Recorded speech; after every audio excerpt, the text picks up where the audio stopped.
I managed to get a scholarship to go to Rhodes University, and that's where my entire life changed. The one thing that always bothered me while I was there was I always felt like I didn't belong.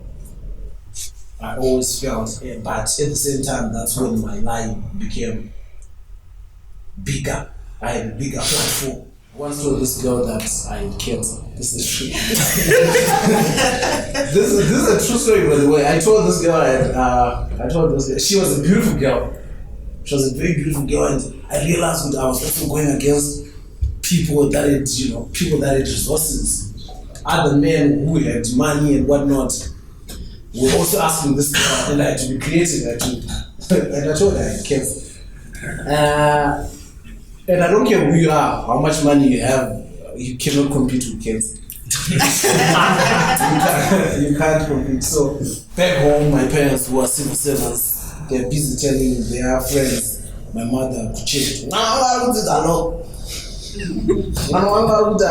my father. My father would tell everyone, even his enemies. It became very obvious that the things that I was doing was not for me, because I would always find myself daydreaming about the things that had nothing to do with law. I remember my first instance of knowing like, yo, this is not for me. There was this guy who I was in the same class with, and he was telling me like, yo, this case that I was reading, I got to 3 a.m. And I found this ABCD, and it was very interesting, it was very hype about it, and I was thinking to myself like, I don't think I can get to 3 a.m. reading about some weird case about Delhi law and whatnot. And man, that's what I knew. I had to find the thing that would keep me up at night, the thing that I was passionate about, because I wasn't passionate about law. I came across this letter by Hunter S. Thompson, which talked about passion and purpose. One of the paragraphs here says, by why float if you have no goal? That is another question. It is unquestionably better to enjoy floating than swimming in uncertainty. So how does a man find a goal? Not a castle in the stars, but a real tangible thing. How can a man be sure that he's not after the big rocky candy mountain, the enticing sugar candy goal that is a little test and little substance? Being funny was one of the things that I never thought would be, because it's something that I'd always been told. Something that I grew up with, and I didn't think it was a talent. I just thought that was me. I'm goofy, all over the place. Until one night I was hanging out with a couple friends, and it was after dinner, we were about to say goodbye, and somebody said something weird, and I started just saying stuff about this girl had said something about she was a virgin at the time and she wanted to get married. She was going to be celibate until she get married. At the time she was 21 and she planned to get married when she was 28. I was like, yo, my dude, ain't nobody going to wait for that. So I was making jokes about this whole celibacy thing, and I was surprised about from where this stuff was coming from. And this, like, everybody's laughing, we're having a good time. Like, I didn't mean any of the stuff. I don't even remember half the stuff I said. But this one girl said to me, like, yo, you should go do stand-up. And I remember that moment because it stuck with me. Because people had always said, yo, you're funny. You're very funny. But no one had ever said to me, you should go do stand-up. And in that moment, I was like, yo, you know what? That night I went home, I got my first job. But no, that was my first job. I was in Toastmasters at the time. So the next Toastmasters meeting that we had, I performed my first stand-up set. And the reaction was how I knew that this is the thing that I want to do. I dropped out the next Monday. This was on August 15, 2015. Next Monday, I was buying a ticket to go to Cape Town. There was this little comedy club that allowed people to perform open mic. I didn't know anything about stand-up, but when I made that decision to drop out, it felt very real. That was the first real thing. But I was very afraid. I was very afraid of how I was going to tell my parents. I was afraid of what my friends were going to think. I was afraid of whether it was going to work out. Like, there were so many variables, but I was very convinced about the need to go through with this. And that was the first time in a very long time that I was honest with myself. And it felt very different, felt very foreign for somebody who lied as much as I did. Because even then, I was still lying about what I was doing. No one, except my best friend, knew that I dropped out. I got to Cape Town and performed in the Armchair Theatre. It was terrible because I was used to performing at Toastmasters, where everyone in the room is your friend. So, and also they don't expect whatever you're saying to be funny. They expect it to be a speech. So when you say a funny speech, everybody's like, wow, you guys are funny. But this is our comedy club where people come to hear jokes.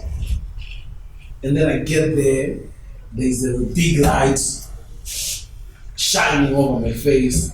And this is my first time performing in an audience. I cannot see people, and I'm sure. I went through my set, I was reciting, it was as if I was reciting poetry. I think people laughed a few times because it was very awkward for everyone. But in that moment I knew that this is what I wanted to do. That's how I knew that. From Cape Town I went to Johannesburg. I performed at Parker's Comedy Club. It was an open mic. Which went a lot worse than the first time because this was now a big comedy club and this was now a paid show. People paid to come to this show, and the guy who was introducing me was like, yo, so there's a guy from Zimbabwe, he's performing comedy for the first time. I need you guys to be kind, to show him some love. You know, he's gonna be great. Don't be harsh. So when I came out, people were like, around 20 years old to be kind. It was terrible. It was terrible, but still I had this conviction. I think in that moment I doubted a little, like, yo, do I really want to do? But the thing that I knew more than anything, the thing that was guiding me in this time was I knew that I wanted to start my career in Zimbabwe. The reason being, I always thought if I had done, like, I could have stuck it out in South Africa, tried to make it work. It probably would have worked if I went back to Rhodes and tried to create a following there because I knew the people, I knew the culture. But in my heart, I knew that I would always be a foreigner. And I was trying out this honesty thing. I was really trying to be honest. And the thing that I had to be honest with was my story. The things that I wanted to talk about. My subject matter. Coming back to Zim allowed me to start with my people, allowed me to start around family, and I would have time to learn the things that I wanted to say, the things that I liked talking about, the things that I knew best to talk about. If I had stayed in South Africa, I would have been a Zimbabwean guy doing comment in South Africa, which means I wouldn't really have been authoritative on South African issue because I'm a foreigner. At the same time, I can't be doing Zimbabwean jokes in South Africa because I'm foreign. I'm reading about the stuff, I'm not leaving any of the stuff. So coming back home made sense, but it was also terrifying because now I had to face my parents at the same time. And I feel like I was very unfair to how I handled it with my parents because I knew they didn't know that I dropped out. I knew I had all this information and I had facts about how I was going to do it. I had a plan. So the first day I came back home, it was the middle of September 2018. 23 September, because the next day was my birthday. 23 September, usually I would come home at the end of school term, which would be end of November, early December. But this is the middle of September. They're like, yo, call. No one really asked me. Everybody had their suspicions about what was happening, but no one confronted me. They wanted me to say it. I don't think dropping out was something that they thought was within. So I came back home, I didn't say anything. I just said, man, scholarship, honest. I had to put a pause on the honesty. I had to put a pause because he would have got me killed. Also, the other thing is, honesty will get you homeless. But my mother has always known. Like, my mother has always known when I'm lying. But because I'm her only son, she has that thing. She has always allowed me to like, oh, okay, let me see. So, everyone was, my father especially was disappointed for selfish reasons. For very selfish reasons, because, his dream of the son, because it had nothing to do with me. Literally, nothing to do with me. He just wanted a lawyer in the family. And he, in his mind, he was like, yo, I'm never going to say my son is a lawyer. I think we had a Cold War for a good year. We would only speak when it was necessary. Like, in the morning we say, Monka say, and it was, my mother, on the other hand, was very proactive. My mother was trying to make me see the light in her own motherly way. Like, she would make me see, like, she would always point out other failures. Like, what am I running here on it? She would always try to, but I'm a very stubborn person. I'm a very, very stubborn person, and I had an idea that this was going to work. I had done my research. There was this Magama Network thing. They did comedy. They had this show, and I had all these ideas. That I knew I wanted to do a podcast. I had no idea what a podcast was. I had never had a podcast, but I knew it was a variation of a radio show. And the reason my inclination with wanting to do a podcast was I knew my probability of ever getting on radio was low. So I had to do something that I could control and whatnot. And I knew I wanted to do a web series. I knew I wanted to do like stand-up. I knew at some point I wanted to do, like a TV show. I wanted to tour. I had all these ideas. I would write them down. And every time, because I dropped out, come home to Zim, I was very, very broke. Like, I come from a family where we are very proud people, but we didn't have much before I went to university. And now I come back, I've dropped out. Everybody knows I've dropped out, but no one is talking about it. Everyone was looking at me like, eat at work. So I was very broke. Like, no one was, but my little sister was grade 7, and she would get married, and on certain days I'm like, yo, it's back. Like, my little sister was my rock, because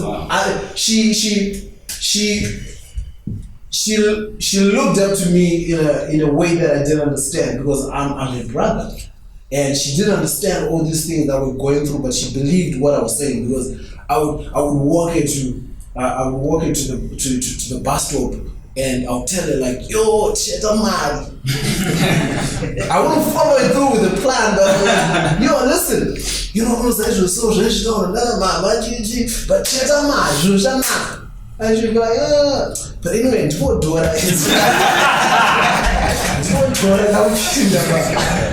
then she always, every dollar that I came across around the house, I would steal. Like, there would always be missing money and change. And sometimes I think people would leave money lying around just to help me, because it wasn't making sense.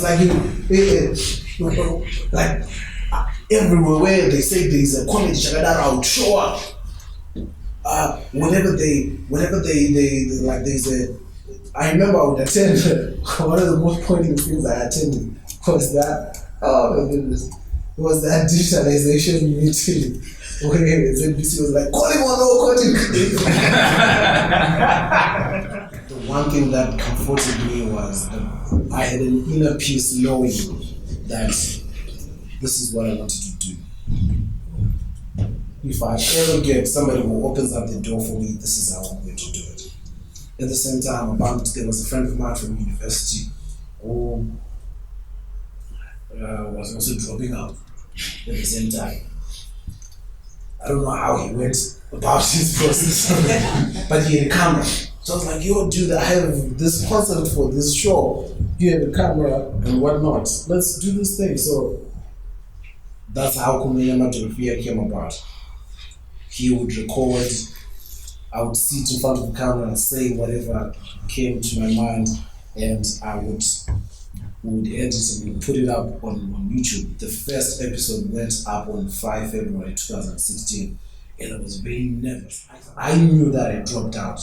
My friends suspected that I dropped out. My family suspected, but this is the first time that I would be confirming that all this while that I've been silent, this is what I've been thinking. I went to go with the academy. And I don't know where I met him, but you know, I tried to be in contact with many. This is like February of 2016. Yeah, February. And I was now asking for to perform. Can I come perform? Can I come do this thing? I have a few jobs. I have what. And I remember at the time I started hanging out at Zimbo Jam, and Zimbo Jam, they knew that I wanted to do comedy. And I remember the guy Stuart there showed me this thing that said Comedy Labs, and that's the first time that I met Cde Fatso. It was a Wednesday. I didn't know what it was going to be. I used to, every living moment, I still have sheets of paper that I wrote some of the most terrible jokes that you will ever hear, some of the best jokes that you will ever hear, some ideas that are just words. And I came about, I think it carried like a sheet of paper. And the idea with this comedy labs was comedians would come about, get together, and just perform for each other. Work like, yo, I think that works, you should do. So I came about, was right here, that's, I met Cde Fatso the first time, I met Long John, there was another guy there, I can't remember who. Andrew. Yeah, I think it was about four of us, and he was like, yo, you got some stuff there, let's exchange numbers. But at the time, I didn't trust white people like that. So I didn't think anything. I didn't know it. Like, I thought it was just being kind. People thought it was like, yo, let me get your number. Next time we have a cheap, we'll bring. I was like, okay. Gave him my number, and he did. He was like, yo, dude, we're doing this thing at Maestro. Do you want to do? I was like, yo, I'm there. I think.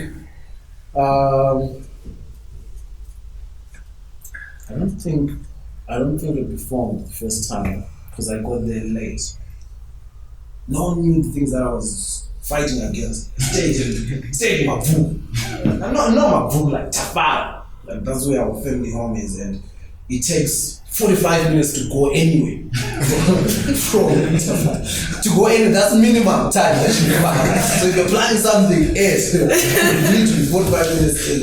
So I was coming from there, and then I would connect from town to Maestro. And I'm broke. Remember, I asked a friend of mine, I was like, yo, dude, I want to attend this thing, and friend called Idris. Like, I need $3 because I was doing calculations with $2.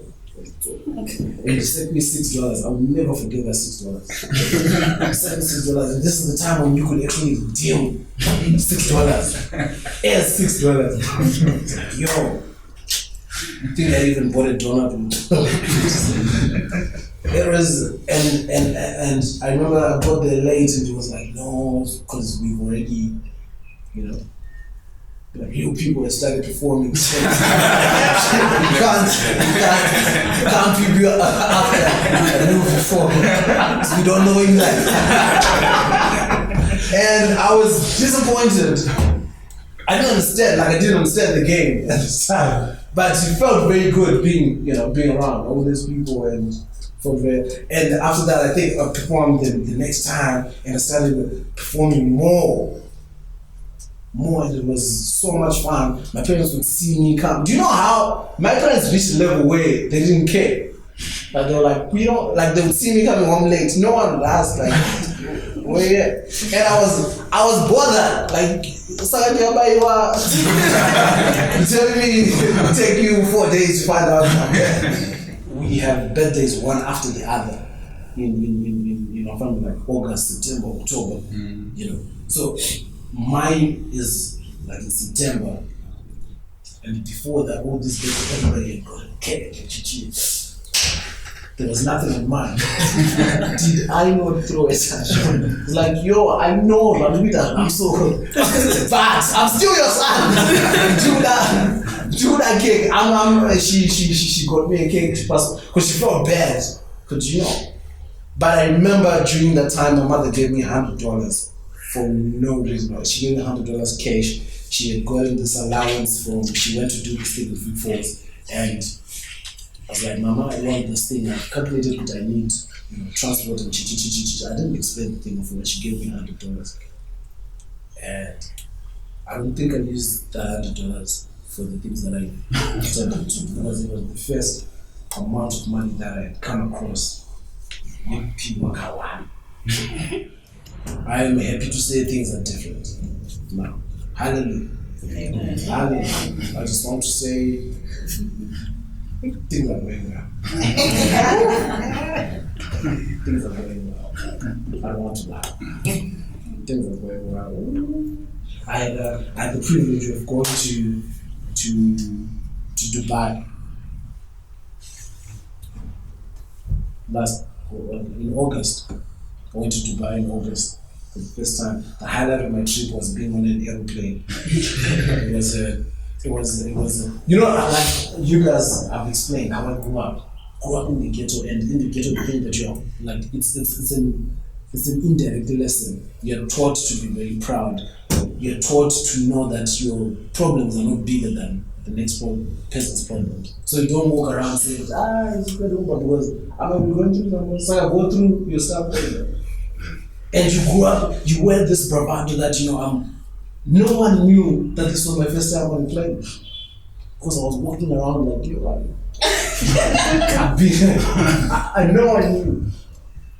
no one knew apart from my immediate family. They actually wanted to be like, should we come to the airport and send you? I was like, still, what do you want to tell me? I'm not even going that far. Can you calm down? And it was one of those 3 a.m. flights. And I was very excited. Still, my friend was like, we need to be at the airport at 12 a.m. And it was like, no. I was like, yeah, they said at least 2 hours before the flight. I was like, no, they only say that to make sure that I'm like, I'm not taking the chance. So I was there, I remember we took on the road to the airport, we coming across. I was single man, I was getting there. I was saying hi to everyone in the airport. Anyone who looked important, I was looking at the airport. I've been there several times to say goodbye to other people. This was the first time that I was going beyond that I didn't get. And I was trying very much to be calm. And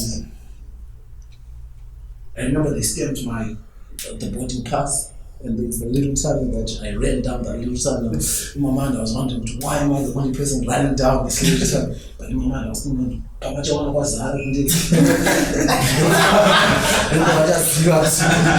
remember getting there, but with the bravado of somebody who's been in this, like I was walking around looking for my.